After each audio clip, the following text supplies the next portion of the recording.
You may have noticed something a little off about the American flag in Fallout. Instead of the 50-star design we know and love today, it features 13 smaller stars orbiting a singular, larger star in the center.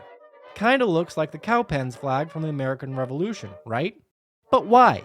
Well, buckle up, because the answer is actually pretty fascinating if I do say so myself. But before we get into that, let me hit you with a question.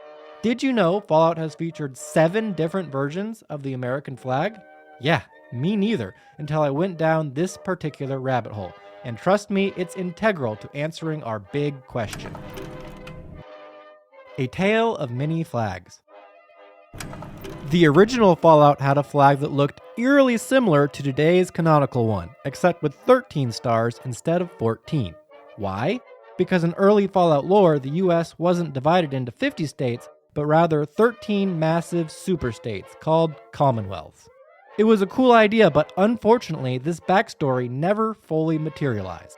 That is, until Van Buren, Black Isle's cancelled version of Fallout 3, attempted to expand on it. After the game's cancellation, designer Joshua Sawyer actually published a breakdown of these commonwealths in his unofficial Fallout tabletop RPG. But here's where things get interesting. Bethesda's Fallout TV show might just have made it canon. In the very first episode during a weather report, there's a background map that appears to match Sawyer's Commonwealth map, just with the names of the superstates removed, so just the boundaries between the states.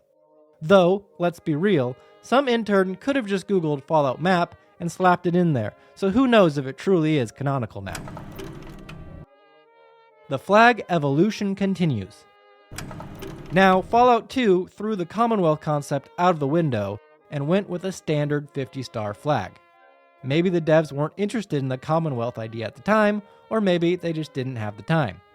Either way, it was a one-off, because when Bethesda got their hands on the franchise, they brought back the original 13-star design in Fallout 3. From there, things progressed in a somewhat coherent fashion.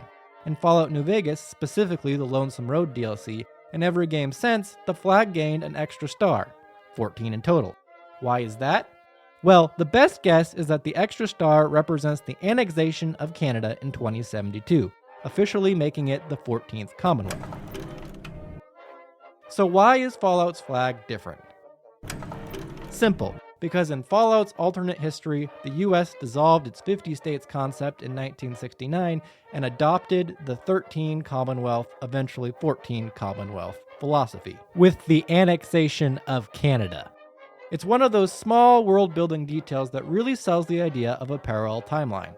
One that feels like the US, but is just different enough to remind you that this is not our reality. And there you have it. Next time you're wandering the wasteland and spot that weird-looking flag, you know exactly why it's there and what it represents.